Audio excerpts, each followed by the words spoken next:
Hello friend, Gurukul vision academy में आपका स्वागत है। और कैसे हो 11 जेपीएससी वालों? ठीक है, 11 जेपीएससी का जो भी तैयारी कर रहे हैं और बहुत जल्दी ही 1-2 दिन में रिजल्ट आने वाला है। तो आप लोग का तैयारी कैसा है? ठीक है, और जो लक्ष्य सीरीज चल रहा है क्या उसका फायदा उठा पा रहे हैं या नहीं, या उसमें कुछ भी सुधार करने की आवश्यकता है तो बताइए।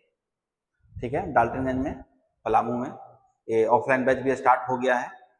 ठीक है, और डाल्टनगंज में पहली बार कोई इंस्टीट्यूट है जो जेपीएससी की तैयारी करवा रही है। तो अगर आप लोग यहाँ से हैं तो प्लीज विजिट करें। साथ ही साथ अभी एक सुपर 30 बैच चला स्टार्ट किया जा रहा है। ठीक है, सुपर 30 बैच जो स्पेशल ये आपका एसएससी जीडी के लिए, जो नवंबर में जीडी जो एग्जाम होने वाला उसके लिए अच्छा प्रिपरेशन चल रहा है। तो चलिए, अगर आपके कोई सगे संबंधी हैं तो उनको बताइए कि यहाँ पे आकर वो लोग विजिट करें। और कोशिश रहेगा कि 30 आउट ऑफ 30 को नवंबर में जो SSC GD central SSC GD जो होने वाला उसमें सिलेक्शन हम लोग करवाने की पूरी कोशिश 100% कोशिश करेंगे कि सबका 30 आउट ऑफ 30 हम लोग चलाएं। ठीक है फ्रेंड, तो चलिए हम लोग बिना समय गंवाए हम लोग आते हैं जेपीएससी मेंस का लक्ष्य सीरीज में। चलिए आते हैं। देखिए फ्रेंड, इसमें आपको देखने के लिए मिलेगा सबसे पहले एक मॉडल आंसर आया आपको लेकर आया हूं कि मॉडल आंसर किस तरीके से हम लोग करेंगे। जैसा जो सीरीज चल रहा है अब मॉडल आंसर पे ही चलेगा। वो बड़ा बड़ा लंबा लंबा टॉपिक तो आप लोग पढ़ ही रहे हैं और आपको कहीं ना कहीं कोचिंग कर ही रहे होंगे या आपको पढ़ाया जा रहा है। तो बहुत लोग ऐसे हैं जो अभी जो बिगिनर हैं तो उनको आंसर लिखना कैसे है, क्या करना है, तो वो नहीं है। तो हम लोग अपना एक्सपीरियंस से आपको एक मॉडल आंसर तैयार करके उसी को हम लोग करवा रहे हैं। तो देखिए इसमें क्या है आपका क्वेश्चन, राज्यसभा के संगठन और उसके कार्यों की परीक्षण करें। ठीक है, आप लोग को पता है कि आंसर कैसे लिखेंगे हम लोग, आपको पता है ये संसद है आपका संसद है। ठीक है, यानी कि पार्लियामेंट है आपका। ठीक है, ये पार्लियामेंट का आपका तीन तीन बॉडी है। ठीक है, एक है आपका प्रेसिडेंट, एक होता है आपका प्रेसिडेंट, एक होता है आपका लोअर हाउस, एक होता है आपका लोअर हाउस, अब एक होता है हमारा अपर हाउस।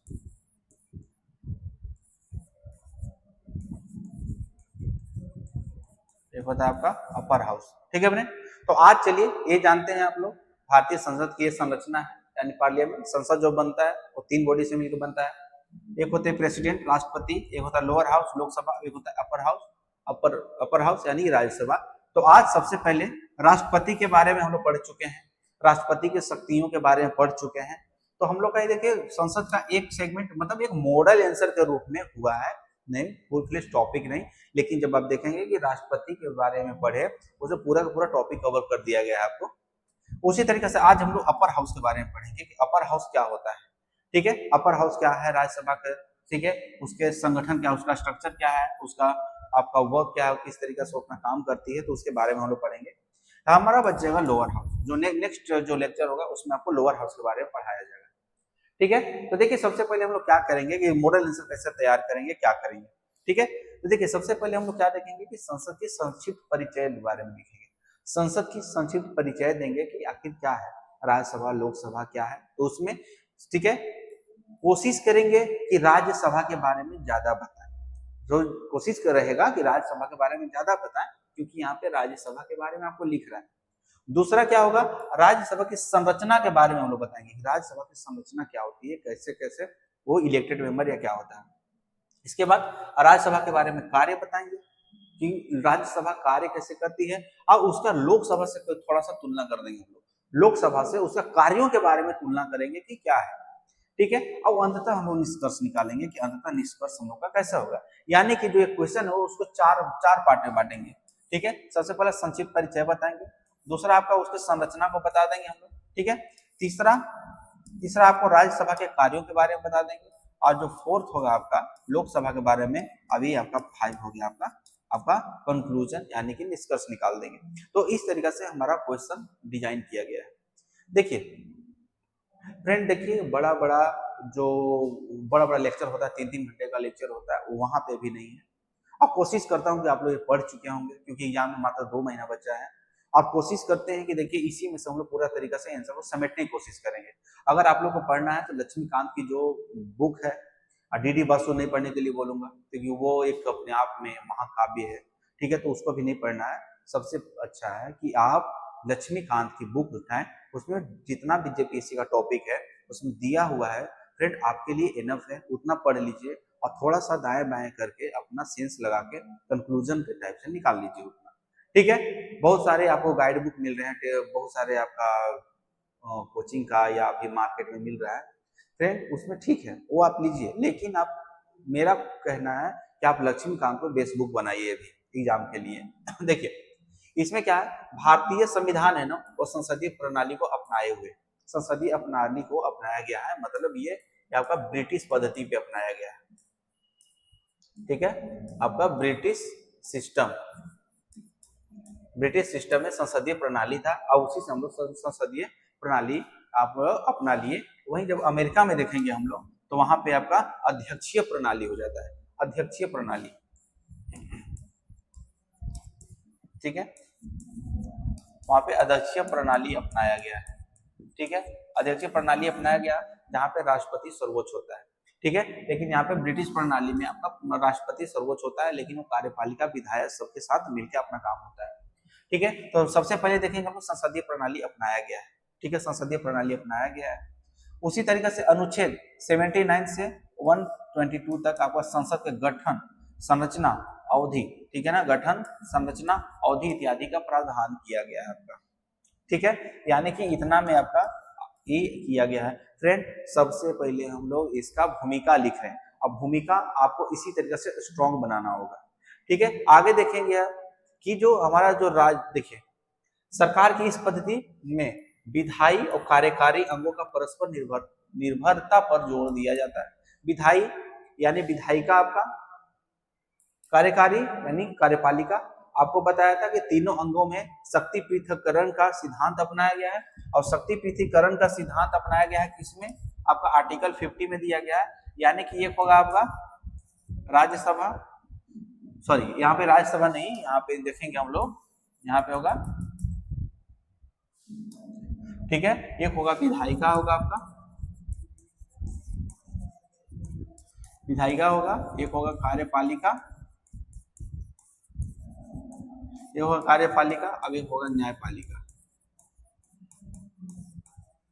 ठीक है, न्यायपालिका। इसमें आपका क्या है यहाँ पे कि देखेंगे कि विधायिका किसी कानून को बनाएगी, कानून क्या है कैसे उसको डिजाइन करना है अपना बनाएगी, विधायिका बना के कार्यपालिका को देगी कि लो इसको, इस नीति को लागू करो, इस नीति को अच्छा से चलाओ। अब इन दोनों के कार्यों की समीक्षा कौन करेगा, देख रेख कौन करेगा, न्यायपालिका, कि वो संवैधानिक विधि से चलाया जा रहा है कि नहीं चलाया जा रहा है उसके बारे में है, ठीक है। तो यहाँ पे अब देखेंगे कि राज्यसभा की अगर बात करें, यानी यहाँ पे इसके लिखा गया है, ठीक है, यानी राज्यसभा के प्रत्येक सदस्य जो होता है ना, यानी कि प्रत्येक 1/3 सदस्य जो होते हैं वो हमेशा 2 सालों पे बदल जाते हैं। अब इनका कार्यकाल कितना होता है, 6 वर्ष होता है। तो एक पॉइंट यहाँ पे देख लीजिएगा कि 1/3 सदस्य जो होते हैं वो 2 साल पे बदलते हैं, और एक सदस्य का जो कार्यकाल होता है वो 6 साल होता है, ठीक है। संविधान के अनुसार भारत के संसद को 3 अंग में विभाजित किया गया, संसद को 3 अंग, जैसा कि ऊपर बता चुका हूं, एक होता है राष्ट्रपति, दूसरा होता है आपका लोकसभा, और तीसरा होता है आपका राज्यसभा, यानी कि भारतीय संसद को 3 भाग में विभाजित किया गया है। आगे क्या है देखिए कि राज्यसभा जैसा कि ये बताया कि राज्यसभा का जो संसद की जो आपका देखिए यहाँ पे है, देखिए संसद के गठन और संरचना का अवधि ये जो बताया गया है वो कहाँ पे है, 79 से 122 तक आपका दिया गया, इसमें संसद की संरचना गठन के बारे में बताया गया है। उसी गठन में आप देखेंगे कि आर्टिकल 80 में राज्यसभा का, ठीक है, राज्यसभा का वर्णन किया गया है, ठीक है, राज्यसभा का वर्णन किया गया है आर्टिकल 80 में। अब यहाँ से क्या है, राज्यसभा अर्थात उच्च सदन, ये उच्च सदन है, ठीक है, उच्च सदन राज्यसभा, निम्न सदन लोकसभा। तो इसकी भूमिका रहती है जो विघटनीय नहीं है, जो विघटनीय नहीं है यानी अविघटनीय है, यानी कि लोकसभा को विघटित कर सकते हैं आप, लेकिन राज्यसभा को विघटित नहीं कर सकते हैं।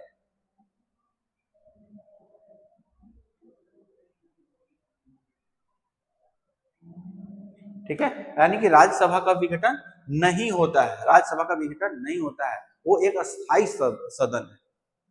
संविधान के अनुसूची 4, संविधान के अनुसूची 4 के अंतर्गत राज्यसभा में सीटों का बंटवारा किया गया है। यानी राज्यसभा में सीटों का बंटवारा कहाँ किया गया है, तो अनुसूची 4 में। फ्रेंड ये एक मॉडल आंसर है, याद रखिएगा, ये मॉडल आंसर है, फुल फ्लेज आपका राज्यसभा का स्ट्रक्चर है, ठीक है, बताया गया है, लेकिन एक मॉडल आंसर के रूप में बताया गया है, ठीक है। आपको इसी तरीके से आंसर वहां लिखना है, आपको इसी तरह से आंसर लिखना है, क्योंकि वहां पे ज्यादा टाइम नहीं होता है और बड़े बड़े पैराग्राफ में आप नहीं लिख सकते। तो ही बोल रहा है कि अनुसूची 4, संविधान का अनुसूची 4 में है, तो अनुसूची 4 में राज्यसभा के सीटों का, ठीक है, बंटवारा किया गया कि कैसे होगा। तो देखिए सबसे पहले क्या होगा, आपका राज्यों का प्रतिनिधि होंगे, और जो यूनियन ऑफ स्टेट है, राज्यों का प्रतिनिधि है, वो होंगे यहाँ पे, ठीक है। दूसरा क्या होगा, संघ राज्य क्षेत्रों के प्रतिनिधि होंगे, संघ राज्य क्षेत्रों के आपका प्रतिनिधि होंगे, 2 हो गया आपका। और चौथा जो होगा मनोनीत सदस्य होंगे, मनोनीत सदस्य होंगे, यानी मनोनीत सदस्य वो सदस्य होते हैं जो राज्यसभा का मेंबर होते हैं, बट वो किसी राज्य से नहीं चुने जाते हैं, वो किसी न किसी क्षेत्र में, जैसे कला हो गया, साहित्य होगा, इस तरीके से कला, साहित्य और दो क्षेत्र और यहाँ पे देख लेंगे हम लोग कि उसमें जो भी पारंगत होते हैं, जो भी उसमें जानकार होते हैं, उनको यहाँ पे लाया जाता है, ठीक है। तो शिक्षा हो गया, साहित्य होगा आपका, एक होगा शिक्षा, साहित्य, समाज सेवी हो जाते हैं, ठीक है। उसी तरीके से देख लेते हैं हम लोग, यहाँ पे देखिए आपका दिया होगा, देखिए मनोनीत सदस्य जो है 12 सदस्य होते हैं।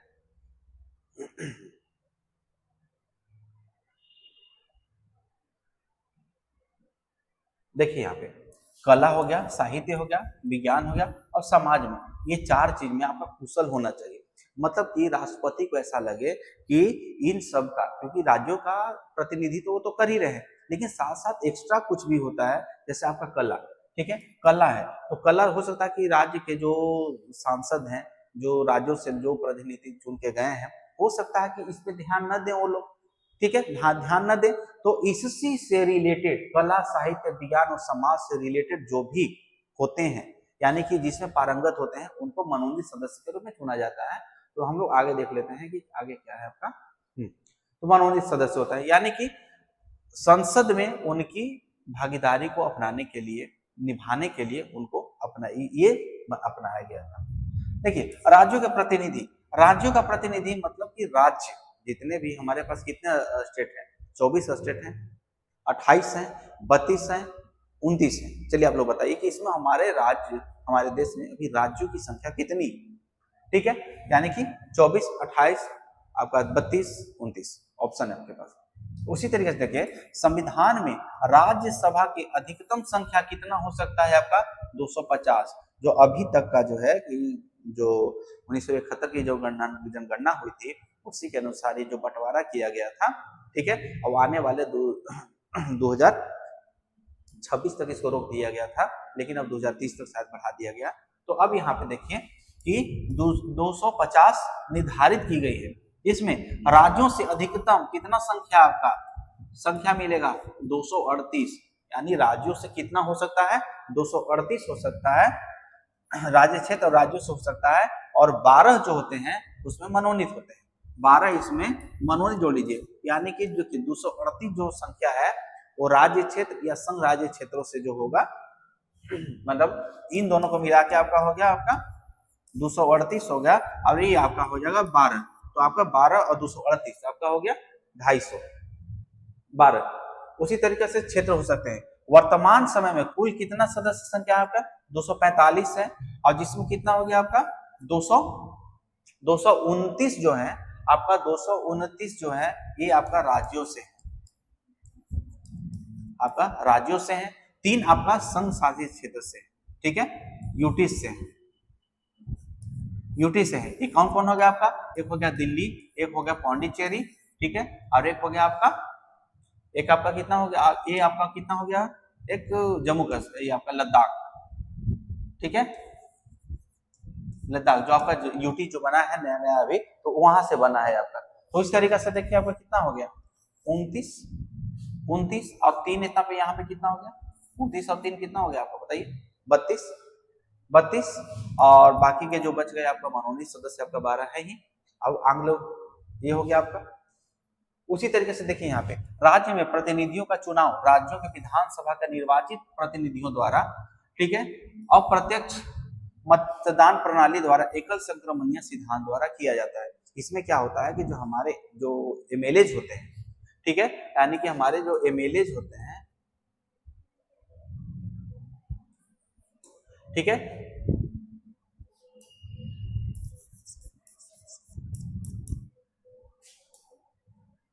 ठीक है, हमारे यहाँ पे एमएलए हो गए, यानी कि हर जो सभी राज्य हैं वहां पे आपका कौन होते हैं? आपका मेंबर ऑफ लेजिस्लेटिव असेंबली होते हैं। अब यही एमएलए क्या करेंगे आपको जाकर के राज्यसभा के जहां जो सदस्य मनोनीत सदस्य होते हैं उसमें क्या होता है कि राज्यों के द्वारा सीटों का आवंटन किया गया है कि इस राज्य के लिए इतना मेंबर होंगे, उनका राज्यसभा में चुनाव होगा। तो एमएलए क्या करते हैं? एमएलए वो वहां पे इलेक्ट करते हैं, इलेक्ट करते हैं। अब देखिए यहाँ पे क्या है, अप्रत्यक्ष, यानी कि एमएलए जो है वो डायरेक्ट चुने जाते हैं, ठीक है। एमएलए जो है वो डायरेक्ट चुने जाते हैं किसके द्वारा? आपका जो देश की जनता है, ठीक है, उसके द्वारा। और यही एमएलए जब मिलके ये जो राज्यसभा का मेंबर का चुनाव करते हैं तो आपको हो गया इनडायरेक्ट होता है। इसी को इनडायरेक्ट यानी कि लोगों का ही प्रतिनिधित्व कर रहे हैं, लेकिन ये एमएलए के द्वारा चुने जा रहे हैं, इसीलिए इसको अप्रत्यक्ष बोलते हैं। अप्रत्यक्ष मतदान द्वारा एकल हस्तांतरणीय सिद्धांत, देखिए एकल हस्तांतरणीय जो सिद्धांत होता है वो क्या होता है? जब हम लोग राष्ट्रपति की संरचना जब देखेंगे चुनाव कैसे होता है उसमें, बस इसमें इतना ही जान लीजिए कि इसमें 4 आदमी जब यहाँ पे 4 आदमी या 3 आदमी कैंडिडेट है तो सबसे पहले देखा जाता है कि पहला आदमी को कितना सीट मिला, इसके बाद में पता चलता है कि इसको उतना सीट नहीं मिल रहा, फिर अगला पे जाया जाता है, ठीक है, फिर अगला पे जाया जाता है। अब इस तरीके से उसका चुनाव होता है, ठीक है, एक लंबा प्रोसेस है इसमें। उसी तरीके से देखिए यहाँ पे इस सिद्धांत के द्वारा राज्यसभा में राज्यों की जनसंख्या के अनुपात में सीटों का बंटवारा किया जाता है, ठीक है, यानी अनुसूची 4 में दिया गया है कि किस राज्य से कितने लोग राज्यसभा का मेंबर बनेंगे, वो दिया गया है। अभी अनुसूची 4 में दिया गया है और उसी के हिसाब से राज्यों में आपका राज्यों के लिए सीटों का बंटवारा हुआ। जैसे देखेंगे आप मणिपुर के लिए केवल 1 सीट आपको दिया गया है, मणिपुर के लिए केवल 1 सीट दिया गया है। वहीं उत्तर प्रदेश के लिए आप देखिए 31 सीट जो सबसे ज्यादा है, ठीक है, सबसे ज्यादा आपको उत्तर प्रदेश के लिए दिया गया है। तो अगर मान के चलिएगा जो 20 क्वेश्चन उसमें है 2 नंबर, अगर वहां पूछते कि राज्यसभा में सर्वाधिक सीटें किस स्टेट की है तो सबसे ज्यादा कहाँ पे है? आपका उत्तर प्रदेश में है, और सबसे कम आपका यहाँ पे आ गया मणिपुर में आपको। उसी तरीके से एकल संक्रमणीय मत द्वारा सीटों का आवंटन, ठीक है, पीछे प्रत्येक नागरिक को सत्ता में स्थान यथा अल्पसंख्यक पिछड़े इत्यादि का प्रतिनिधित्व प्रदान करना था। यानी कि इसमें एकल संक्रमणीय सिद्धांत में ये बताया गया था कि जो अल्पसंख्यक है या जो बहुमत में है इन सब का सिद्धांत अपनाया गया है कि किसी भी राज्य का उसी अनुपात में सीटों का बंटवारा होगा जिस अनुपात में वहां का जनसंख्या होगा, ठीक है, जनसंख्या होगा, और उसी रूप में वो अपनाया गया ताकि उसमें अल्पसंख्यक हैं आपका, जितने अल्पसंख्यक हैं या पिछड़े जो लोग हैं उनका प्रतिनिधित्व राज्यसभा में बराबर हो सके। अब इसीलिए ही अपनाया गया क्योंकि सत्ता का दुरुपयोग के बारे में हमारे संविधान निर्माता अवगत थे, पता था उनको कि हम अगर बहुमत को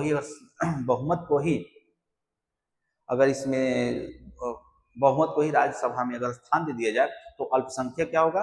उस पूरी तरीके से विलुप्त हो जाएगा। अल्पसंख्यकों के जो हित हैं, जो अल्पसंख्यक का जो हित है वो पूरी तरीके से उपेक्षित हो जाएगा। इसीलिए अब संघ शासित क्षेत्रों के लिए बताइए जो यूटीज है उनके लिए क्या होता है? तो देखिए उनके प्रतिनिधियों का निर्वाचन जो होता है ना, एक प्रतिनिधि निर्वाचक मंडल द्वारा किया जाता है। जैसे आपको बताया था कि दिल्ली आपका हो गया, दिल्ली हो गया आपका, एक हो गया पुडुचेरी हो गया आपका, ठीक है, पुडुचेरी पौंडीचेरी, अब एक हो गया आपका लद्दाख जो अभी बना है, ठीक है। तो इस तरीके से जब आप देखेंगे तो यहाँ पे आपका देखने के लिए मिलेगा आपको। तो निर्वाचक मंडल जो होता है जो एकल संक्रमणीय पद्धति द्वारा ही किया जाता है, ठीक है। सॉरी, फिर ये यहाँ पे आपको बता दिया, यहाँ पे सॉरी लद्दाख बोलते हैं, यहाँ पे जम्मू कश्मीर है, सॉरी। तो ठीक है, माइंड स्लिप था। तो यहाँ पे देखिए वर्तमान में दिल्ली हो गया, अगर पुडुचेरी हो गया और जम्मू कश्मीर हो गया, तो यहाँ से आपको आपको कुल मिलाकर 4 प्रतिनिधियों को यहाँ पे दिया गया है। तो आपको बताया था ना कि 229 आपका राज्य हो गया, 4 हो गया आपका यूटी से और 12 हो गया मनोनीत, अब हो गया आपका टोटल 245 हो गया आपका, ठीक है, 245 हो गया आपका, ठीक है। उसी तरीके से मनोनीत सदस्य में देखेंगे हम लोग कितना कौन कौन है आपका, कला हो गया, साहित्य हो गया, विज्ञान हो गया और समाज सेवा से हो गया।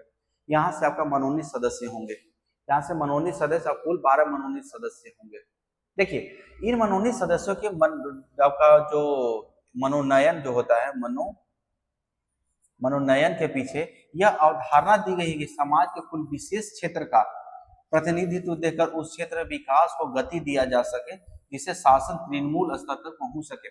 शासन तृणमूल स्तर तक पहुंच सके, ये तृणमूल स्तर मतलब कि ग्रास रूट, ठीक है, ग्रास रूट लेवल तक आपका ये पहुंच सके, ठीक है।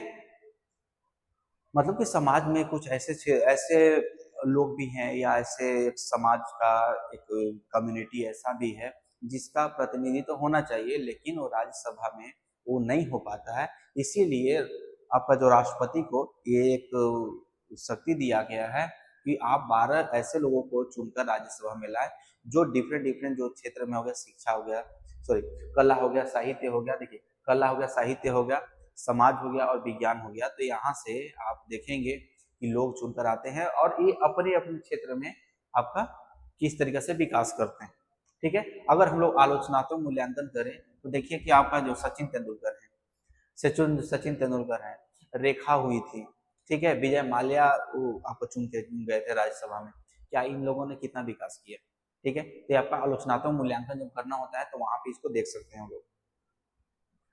उसी तरीके से देखिए इस प्रकार संविधान में राज्यसभा को देश का हर वर्ग, हर क्षेत्र का प्रतिनिधित्व प्रदान किया गया है, जिससे वास्तविक सत्ता का उपयोग हो सके, वास्तविक सत्ता का उपयोग हो सके।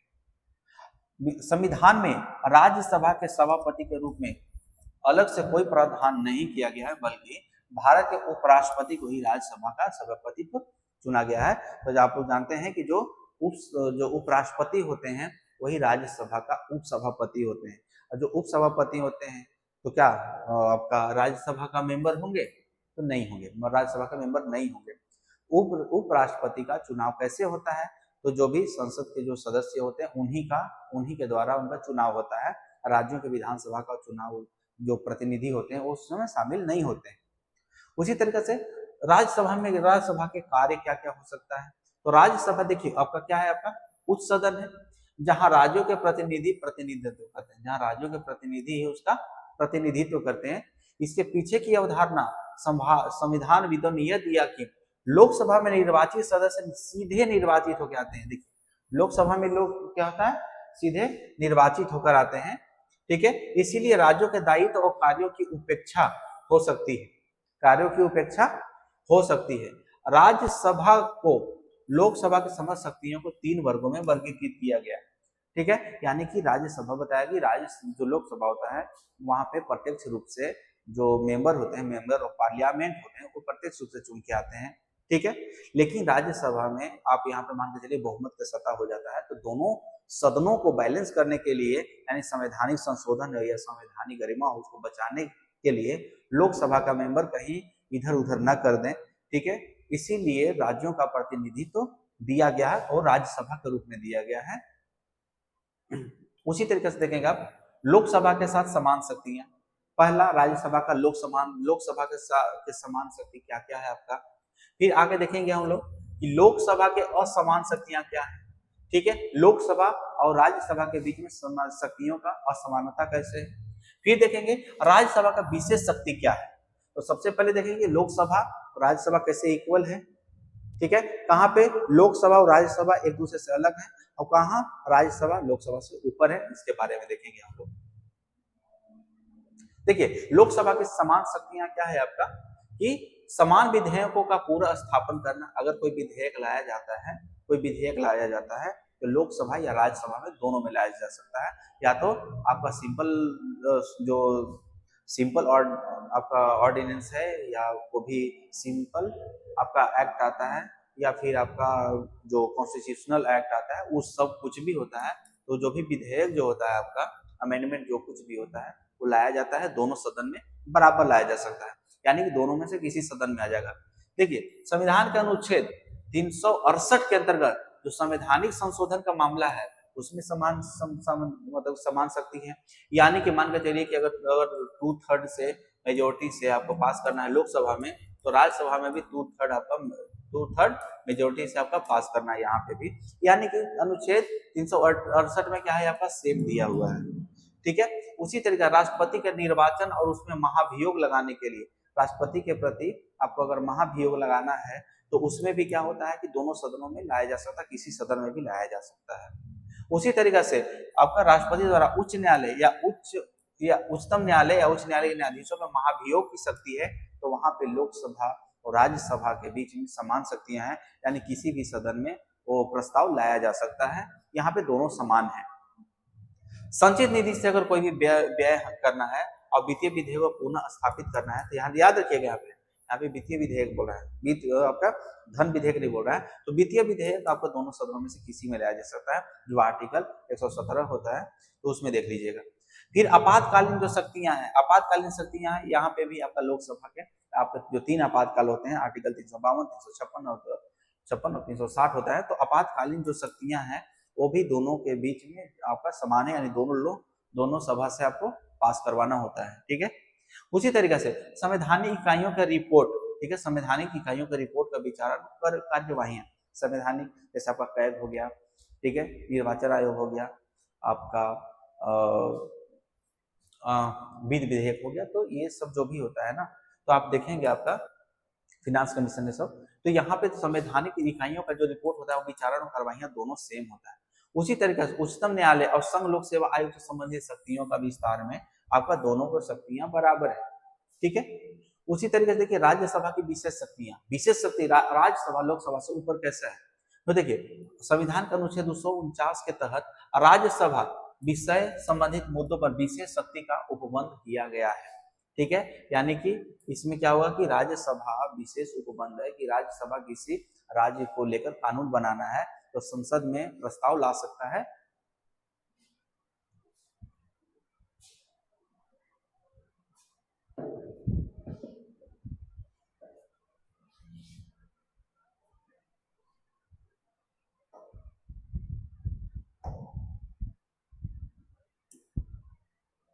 ठीक है फ्रेंड, आप देखिए यहाँ पे हो गया आपका अनुच्छेद। उसी तरीके से संविधान का अनुच्छेद 312 के देखिए अखिल भारतीय सेवाओं से संबंधित, अखिल भारतीय सेवा से अगर कोई विनियम बनाना है, कोई रेगुलेशन बनाना है, तो उसके लिए भी क्या है आपका राज्यसभा को विशेष शक्ति दिया गया है, यानी कि आर्टिकल 312 के अंतर्गत। उसी तरीके से उपराष्ट्रपति को अगर हटाना है, अगर उपराष्ट्रपति को हटाना है तो आपको राज्यसभा से विशेष बहुमत आपको पारित करना होगा, विशेष बहुमत पारित करना होगा राज्यसभा से, और लोकसभा से साधारण बहुमत। तो यहाँ पे आपका उपराष्ट्रपति का जो हटाने का शक्ति है, यहाँ पे आपका राज्यसभा का जो शक्ति है वो ज्यादा हो जाता है, विशेष हो जाता है। उसी तरीके से देखिए आर्टिकल 352, 356, 360, यानी कि आपातकालीन शक्तियों को लागू होने के समय यदि लोकसभा शक्ति में न हो, यानी लोकसभा अपना सेशन में न हो, तो राज्यसभा द्वारा अनुमोदन किया जाता है। ठीक है, अनुमोदन किया जाता है। अनुमोदन मतलब कि वही रेक्टिफाई करेगा कि हाँ अब मतलब कि आपातकालीन शक्तियां लगना चाहिए या नहीं लगना चाहिए। तो इन शक्तियों के आलोक में परीक्षण करने से पता चलता है कि राज्यसभा जो होता है ना, संसद का वह पहिया है जिसके बिना लोकतांत्रिक रथ चलाना मुश्किल है। ठीक है, राज्यसभा द्वारा लोकसभा को नियंत्रित करना कर मनमानी को कम करता है। देखिए फ्रेंड, ये आपका अपना लैंग्वेज में बनाना पड़ेगा, इस तरीका से बनाना पड़ेगा ताकि आपको एग्जामिनर को पढ़ने में अच्छा लगे और वो भावुक भी हो सके और आपको नंबर अच्छा दे सके। उसी तरीका से संविधान में उल्लिखित संघातों प्रणाली को सुचारू रूप से संचालन में भाग लेता है। मान के चलिए कोई भी संवैधानिक संशोधन, ऐसा संवैधानिक संशोधन लाया जाता है जो संघीय ढांचा को तहस नहस कर सके और लोकसभा में बहुमत में सरकार हो। ठीक है, बहुमत में सरकार हो तो उस समय क्या होगा, आपका संघीय ढांचा बर्बाद हो सकता है। लेकिन जब राज्यसभा आपके पास है तो वहां पे चेक एंड बैलेंस की काम किया जाता है। भले आज पॉलिटिकल पार्टी का दबाव बन गया है, अब एक दूसरे से प्रभावित हैं, पॉलिटिकल पार्टी का एजेंडा से प्रभावित है, लेकिन राज्यसभा का मतलब ही ये होता था कि वो लोकसभा को चेक एंड बैलेंस के रूप में काम करे। जब हम लोग आलोचनात्मक मूल्यांकन पढ़ेंगे तो वहां देखने के लिए मिलेगा ये। देखिए आगे क्या है, संघात्मक प्रणाली से संबंधित किसी प्रकार की असंवैधानिक गति, कोई भी असंवैधानिक गतिविधि का अनुमोदन 368 के द्वारा, ठीक है, नियंत्रित करता है। 368 के द्वारा नियंत्रित करता है। अब आपका क्या है, अनुच्छेद 249 जैसा बताया 312 के द्वारा अखिल भारतीय समस्याओं को निराकरण में लोकसभा के मंत्री परिषद की मनमानी को रोकता है। यानी कि 249 के अंतर्गत या 312 के अंतर्गत अगर कोई भी लोकसभा मनमानी करता है तो लोकसभा राज्यसभा के पास ऐसा पावर है कि लोकसभा की मनमानी को रोक सकता है। ठीक है, यानी कि अखिल भारतीय सेवाओं से या 249 में राज्यों से संबंधित कोई भी कानून बनाना है और अगर लोकसभा उस पर कानून नहीं बना रही है तो राज्यसभा उसको लेकर आएगी। ठीक है, अब निष्कर्षतः क्या है, यह कहा जा सकता है कि राज्यसभा का स्थायित्व, ठीक है, स्थायित्व राज्यों को सुरक्षा प्रदान करना है। हालांकि शक्तियों का कुछ अधिक प्रावधानों को लागू करने की आवश्यकता महसूस होती है।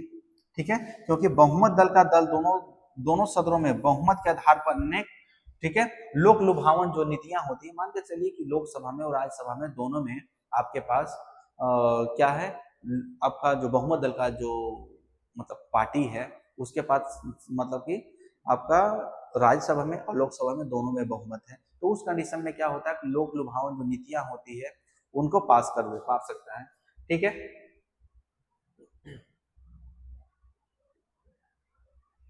ठीक है फ्रेंड, तो इसमें देख लीजिए। ठीक है, लोकसभा के समान शक्तियां, इसमें शायद लोकसभा के समान शक्तियां हो गया है। ठीक है, लोकसभा के साथ समान शक्तियां, लोकसभा के समान असमान शक्तियां। ठीक है, लोकसभा के इसमें शायद टाइपिंग छूट गया है, तो देखिए लोकसभा के समान असमान शक्तियां हो गया, जैसे कि आपका हो गया धन विधेयक। तो धन विधेयक के मामले क्या होता है कि लोकसभा के पास ज्यादा शक्ति है, क्योंकि लोकसभा में ही धन विधेयक लाया जाता है। ठीक है, आपका वो हो गया। उसी तरीके से साधारण बहुमत मान के चलिए कि राज्यों का मतलब कि जो राज्य होते हैं उनका सीमा का निर्धारण करना है, तो यहाँ पे भी देखेंगे कि आपका लोकसभा का ये ज्यादा होता है, दबदबा होता है। उसी तरीके से आपका हो गया आपका आकस्मिक निधि क्या हो गया आपका, या विनियोग विधेयक हो गया। तो यहाँ पे आपका क्या होता है कि जो लोकसभा होता है उसका ज्यादा प्रभावी होता है। ठीक है, जैसे कि आप देखेंगे कि आधार बिल को लोकसभा में एक धन विधेयक के रूप में लाया गया और उसको पास कर दिया गया, जहाँ पे राज्यसभा की शक्ति को ही खत्म कर दिया गया। ठीक है, उसी तरीके से जब देखेंगे आपको कि इस तरीके से हम लोग यहाँ तक किए आपको। ठीक है, ठीक है फ्रेंड, अब हम लोग एक दूसरा लेक्चर आएंगे, उसमें राज्यसभा के बारे में आलोचनात्मक मूल्यांकन करेंगे हम लोग कि किस तरीके से राज्यसभा है क्या है। तो चलिए फ्रेंड, आप लोग देखिए जल्दी, ऑल द बेस्ट। और नेक्स्ट क्लास अब स्टार्ट होने वाला है, इसीलिए थोड़ा जल्दीबाजी में है। तो नेक्स्ट क्लास जब भी होगा आपका, उसमें एक बेहतर तरीका से स्ट्रक्चर करके दूसरा मॉडल आंसर लाया जाएगा। और आप लोग भी कमेंट करके बताइए कि किस तरीका का मॉडल आंसर लाया जाए, कौन सब्जेक्ट का लाया जाए। आप लोग पढ़िए फ्रेंड, और गुरुकुल विजन एकेडमी की तरफ से जितना कुछ भी सहायता हो सकता है आप तक पहुंचेगा। ठीक है, तो ऑल द बेस्ट फ्रेंड, आप लोग मेंस की तैयारी में जोर लगिए।